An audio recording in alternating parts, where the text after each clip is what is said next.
Why do you go to church? If you don't go to church or don't regularly attend anywhere, maybe a better question for you would be, why would you go to church? When you arrive at church, be it one that you normally attend or one that you're visiting, what are your expectations? What do you expect to leave that time with? What will you gain? Well, we may not be aware of it.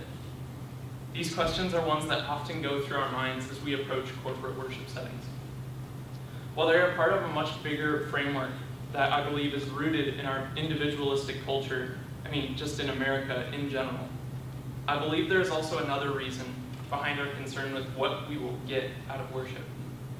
And I believe this concern arises partially from the prevalence of the worship music industry. So I jumped right in there, so I'm going to back up just a little bit. Basically what I'm saying is that the worship music industry, although created with great intentions, has the power to shift the perspective of congregations from corporate worship expressions to individual consumptive ones. My paper as a whole that we've all been talking about today, mine is the individualistic focus of our culture as the focus of my paper. And basically what I want to talk about today is how the worship music industry can direct that focus towards individualism rather than corporate worship settings. So one way that this can be seen is through the fact that there's been a shift in the usage and marketing of worship music recordings from congregational to individual ones.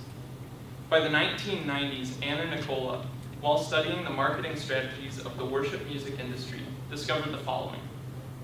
She says in the mid-1990s, these record companies, she's talking about Integrity Music, Vineyard Music Group, and Maranatha Music, three really big record labels, were marketing recordings of popular worship songs not just as tools to help church music directors and worship leaders prepare for corporate worship services, but also as products for Christian consumers who could listen to these CDs to relive or even recreate the experience of worship outside the church. The market for worship music recordings has far surpassed the worship leader, and it is now geared towards anybody who wants to worship at any time, anywhere. Advertisements for the worship music industry over time moved from depictions of congregations, bodies of people worshiping together, and they actually started focusing on images of people in their cars, people with headphones in, individuals who wanted to worship anytime. Jessa Harchadal says of the worship music industry's progression, she says the following. The primary goal of the worship compilations of the past, so she's talking about past CDs that they would use in worship, was to spread the material among those performing the music, that is the worship leaders and music directors, but also the musicians in the worship bands or teams. The new artist-driven releases with the complex musical arrangements and professional mixing and mastering, however, are conceived for listening as well, be it in the car, at home, or anywhere else. So while individual worship practices are not a bad thing, in fact, they're a great thing, and that's a part of a healthy lifestyle of worship, there is certainly a potential for many people to start to view worship as an individual practice only. And that can get into our consciousness as we're approaching corporate worship settings as well. That's where corporate worship can begin to suffer. So while individuals are encouraged to be by themselves while they worship through those advertising agents of the worship music industry, they are also encouraged to enter into an imagined community of sorts. Now what I'm talking about with that phrase, imagined community, is basically any community that we do not have real contact with, but we see ourselves as connected to. So any larger part of a group that we connect ourselves with mentally. In the case of the worship industry, imagined communities can be elevated because worship experiences are marketed to individuals who can buy into the culture without feeling the need to participate in the community. The community that they become a part of, this imagined community, is one that they experience through the background voices in Hillsong worship albums, rather than the voices of the people sitting in the pews next to them. There's no need for community when an imagined one is near enough to mistake for being real. David W. Henderson says the following: more and more people today don't want to be alone, but aren't sure how to be together. It's the day of virtual communities with all of the benefits and none of the mess. We are reluctant to enter into the real thing. That sounds a lot like social media to me. This idea is perpetuated when people choose to worship on their own by listening to a podcast or watching a live stream rather than attending a church service. Technology and the prevalence of worship music can encourage people to see worship as more and more of an individual practice in that way, to the point where entering into worship as a corporate setting is thought of as unnecessary. That's the extreme of it, basically. Finally, another way that I'm sure we've all seen to some capacity that the worship industry has affected us is that while worship music can be established in people's minds as an individual practice, perspectives of corporate worship times can easily become divided by personal music preferences. Nobody has ever seen that happen in church, right? The prevalence of musical style influences in Christian worship expressions today is incredibly widespread. We have gospel music and CCM, we still have hymns, and I'm sure there are plenty of very hipster and indie artists that are out there that I've never heard of. And that's a good thing. There should be diversity in the body of Christ. The issues arise when those differences begin to be viewed in a competitive nature with one another, which is kind of the nature of an industry anyway. The danger becomes apparent when corporate worship gatherings have very little attendance or very little participation from the congregation due to musical preferences not being satisfied. The heart of this issue is well illustrated by a story from Matt Redman, a worship leader and CCM artist. He says, a few years back in our church, we realized some of the things we thought were helping us in our worship were actually hindering us. Where once people would enter in no matter what, we would now sit and wait to see what the band was like first, how good the sound was, or whether we were into the songs chosen. Mike, the pastor, decided on a pretty drastic course of action. We would strip everything away for a season, just to see where our hearts were. Mike would say, when you come through the doors of the church on Sunday, what are you bringing as your offering to God? The story can be summarized by the question that Redmond's pastor asked his congregation. What are you bringing as your offering to God? The pastor was taking any notion that worship was about entertainment or about satisfying personal preferences, and he was flipping that on its head and saying, no, it's about what you bring. Worship is not a time to ask yourself, what will I get out of this? But rather, what am I offering to God? So as I close, I want to make a couple of things clear in case they haven't been clear yet. And the first is that the worship music industry is a great thing.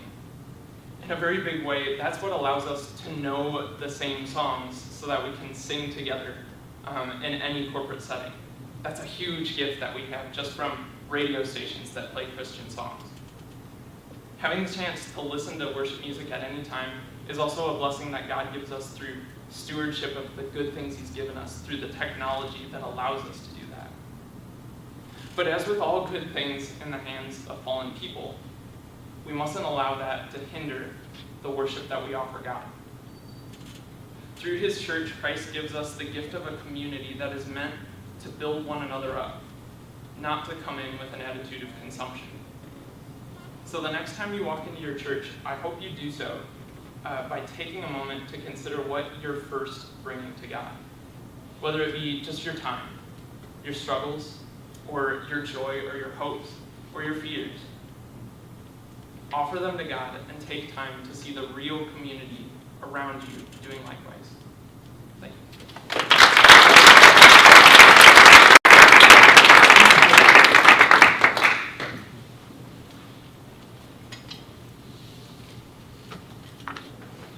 How ironic is it that Redmond wrote a song about that? Yep, the Heart of Worship. Heart of Worship, yeah. Yep. Yeah. Humor me a moment. Sure. Why would you go, and what are you offering? To church, Yep. to God. I would say that on any given day, I would hope that I'm offering whatever is going on in my life to God. I feel like a big theme in my life recently, and something that I feel like God directed me towards the topic in this paper very timely, because a lot of the things I've been learning so much in my personal walk with God. One of the things that he's been impressing upon me a lot lately is just taking my life and offering it to him in worship. And that shouldn't just be a Sunday morning thing or a Monday, Wednesday, Friday thing for chapel. So kind of taking down that dividing wall between corporate, I would be offering that up to God as my offering for that day. Yeah. With having like access to like Spotify and like all of these other means of like having Hillsong and having everything just like being able to be pumped into our ears, how do you think that's affected the idea that like worship is more than worship is more than music, and like what I guess is your take on that? Like, how do you like distinguish between like the 15 minutes on Sunday morning and even like just the sermon on Sunday morning and then the not Monday, Wednesday, Friday chapel times? Sure.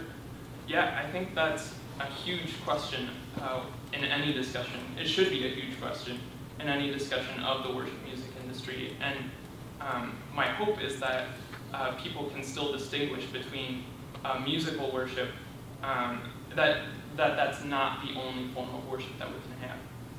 I think that's a danger of the worship music industry, in the fact that a lot of times it's just referred to as the worship industry or things like that, because that is a huge misconception about what we're doing in church.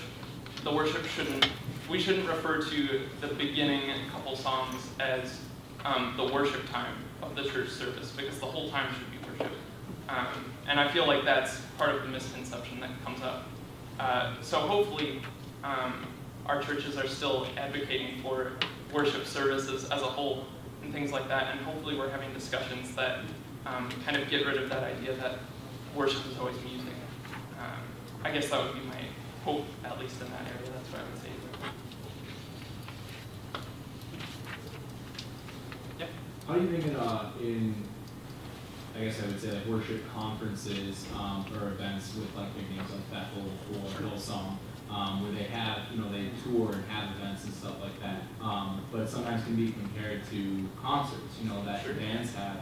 How do you think that focus should be drawn more towards corporate worship in those settings so that it's not a distraction, or that the audience there becomes idolized by the band, Sure. and it just becomes a concert instead? Yeah, I think part of that, and maybe Adam's presentation is just still fresh on my mind, but part of that is the way that the people on stage are addressing it, and the way that they're talking about it. So if they're going to market it as a worship experience or a time of worship, then they should be talking like that throughout the service and leading people, and not simply just playing song after song with no guidance or anything like that. I think that also goes along with Matt's presentation at the beginning about whoever's on stage leading in worship should have a pastoral mindset about it, and should be able to kind of guide their people through that experience as well. Thank you, Andy.